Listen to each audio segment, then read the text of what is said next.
Thanks folks, and I hope you're all happy and healthy out there in collecting land, and welcome back to the channel for another Hot Toys 1/6 scale figure preview. And I've got to admit, I am a little bit excited, which is no mean feat at my age, I can tell you. So, Hot Toys have just dropped this little Xenomorph beauty on us, so I thought I'd take a few minutes out to give you my first impressions. And I've got to say, from the get-go, Alien Romulus left me a little bit cold, to say the least. But Hot Toys Xenomorphs is a different story entirely. So, how is this thing shaping up? Well, first impressions are very, very good indeed, I have to say. But let's have a look at some of the details. Hot Toys have dropped about 15, 16, 17, something like that, photographs, as they always do with their new announcements. And there's some really nice HD photos here, and I've got to say it's looking very, very good indeed. The level of detailing there, the paint applications, the screen accuracy looks on point. You've got that sort of, how can I describe it, that Venom style jaw, almost that V-shaped jaw looks screen accurate. You've got that carapace on the top there. It's showing the eyes, and I know that's screen accurate, but it's just not something that I'm the massive fan of. I'm sort of more Ridley Scott on that one when he went to HRV and said take the eyes out because it makes it too human, but it is what it is and it's accurate to the film. But yeah, the level of detailing and paint application looks really good on there. And another thing that struck me as well straight away with this first photo was the actual pose that they've got this figure in. Now, I think the last time that Hot Toys attempted a Xenomorph, it was the Alien Warrior from Aliens, many years ago now, which suffered from having an outer skin that was pretty much solid, so posing was really, apart from the shoulder areas where you had a ball joint, which it looks like they've gone for here, was really out of the question. Other than raising its arms up, there wasn't an awful lot you could do with it.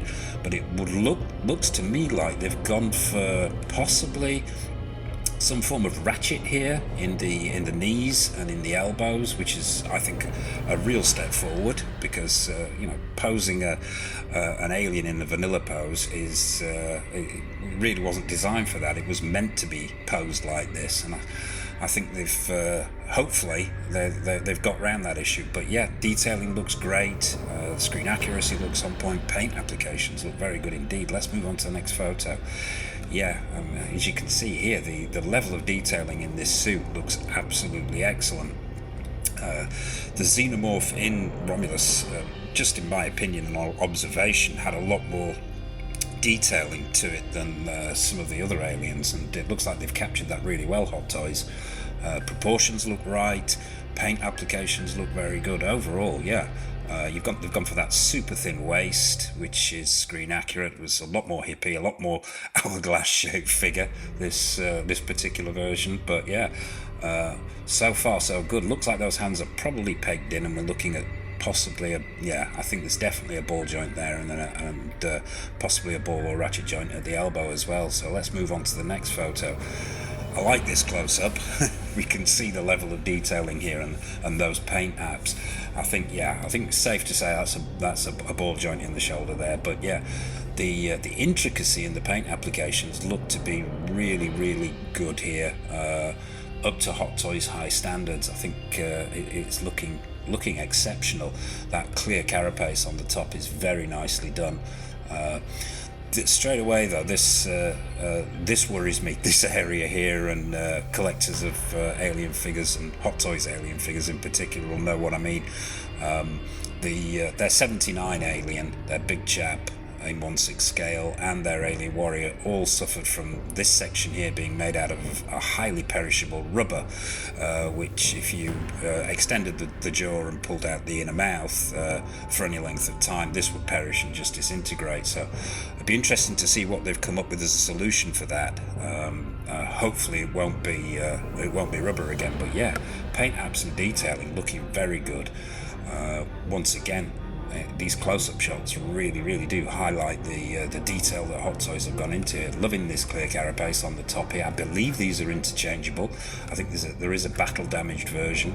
Hopefully we'll see that later in the photos, but yeah, this photo, now this one really took my breath away. And as I say, you know, I've been collecting for many years, and to have something take my breath away is no mean feat. And what really caught me straight away was the way this tail has been posed. I mean, wired tails in Alien figures aren't something new, but I just love that curvature in there. Really reminiscent of Giga's original Alien.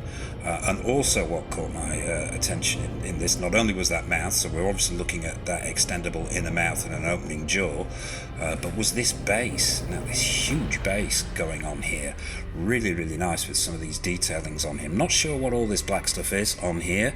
Is this the cocoon material that the Alien produces? Not sure, but it looks impressive. And also the fact that obviously this base looks like it's lit to me. Whether that's battery powered or USB powered is yet to be seen.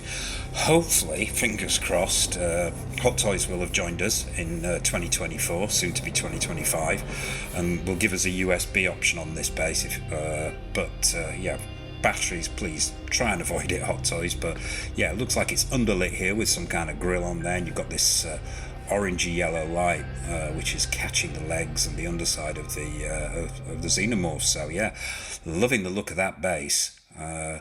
Moving on, that base again, there it is again, looking fantastic.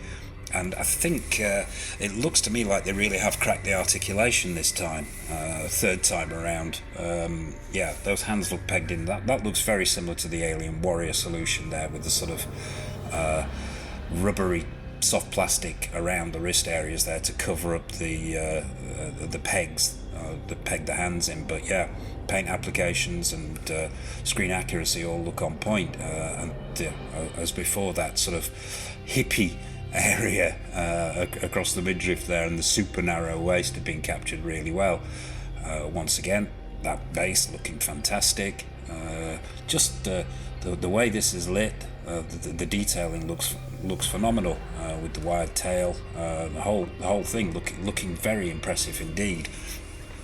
I like these side shots because they do give us an impression of how this is going to work. And if you see here, I mean, there is actually a gap between the top of the leg and the waist section, which suggests to me that this the whole leg section here is going to be, and the waist section is going to be almost a covering of maybe a skeleton underneath it, but we've got a gap going on there, so I'm assuming that's how they've articulated those legs where they meet the waist.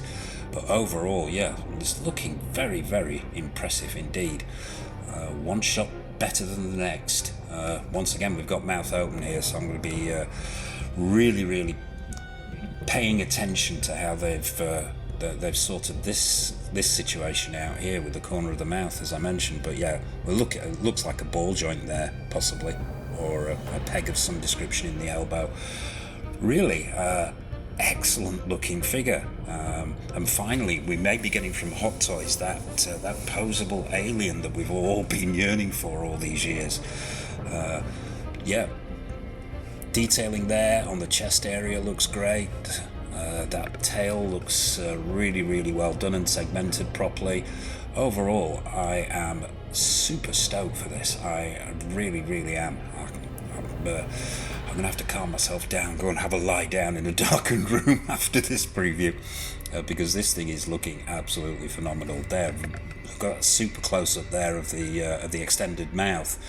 I'm assuming this is going to be interchangeable.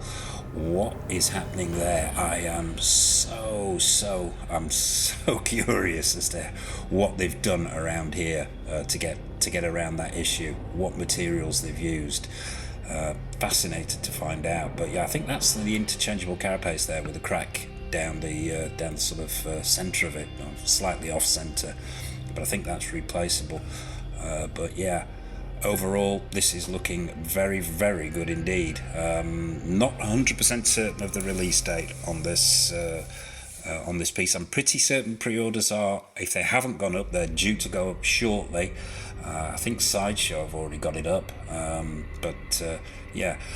Taking a look here at this, the head sculpt with the interchangeable carapace and extendable inner jaw. Now, once again, it doesn't look like that entire mouth section at the bottom there comes away. So do these sections stretch, or do you replace the whole thing? I mean, the logical thing would be to create some kind of join here, and as they do with mouth plates for their other 1/6 scale figures, that they simply slot in and slot out. Maybe that's the solution. But it just says extendable inner jaw. It doesn't give any hint at how this whole mouth section works here. Maybe there are some other photos towards the end here. It comes with a face hugger. What would a xenomorph be without a face hugger? Liking the look of that. Proportions look right. Paint applications are nice. Maybe that's just to sit around on that rather spectacular base that they've got going on there. You can see the orange lights coming through the grille there, so that whole base affair looks very good to me. Nice to see some close-ups. So yeah, that does look like the cocoon material that the alien excretes. I like that look. It takes away that clean look from the base, which I think is great. Overall, looking exceptionally good, this one. I think this is going to be a no-brainer for me. And the final one here, right, still no 2 interchangeable carapace, regular and battle damage. So yeah, that's the front section of the head there, so you can interchange those. Extendable inner jaw. Now there's no hint at swap out mouthpieces here, so this mouth, is it going to open on its own? What's the solution going to be? Well, we're all going to have to wait and find out, I suppose. Yeah, you've got interchangeable hands. It's good to see they've done some extra hands as well. That's a nice touch as well. Wired tail, articulated face hugger accessory. Yeah, overall, I am. It's Christmas come early for me, this one, folks. I am super stoked for this. Yeah, I think that pre-order button's going to get pressed. So there you have it. That is Hot Toys Scorched Earth Xenomorph. Just a quick preview. Hope you've enjoyed it. Hope it's been useful for you. Please drop a comment in the comment section below. What's your take on this piece? Is it something you're going to be getting involved in? What's your take on the movie? What's your take on Hot Toys? Really, nothing's off menu, so please drop a comment in the comment section below. And what else is coming up on the channel? Well, if you haven't already, please hit that like button so it helps other people find the channel, and hit that subscribe button and bell notification icon so you're not missing any of the good stuff that's coming up. And trust me, there's a lot of it. We've got a raft of 1/6 scale figures from a variety of companies that are coming up for review. We've got Pure Arts, In Art, Hot Toys, Premier Toys, Susu Toys, Present Toys. We've got retro reviews, we've got showcases, we've got all manner of things. So please, as I say, mash that subscribe and bell notification icon so you don't miss any of the good stuff that's coming up. I suppose all that remains for me to say is a massive thank you for joining me for this preview. Take care of yourselves, and until next time on the channel, happy collecting.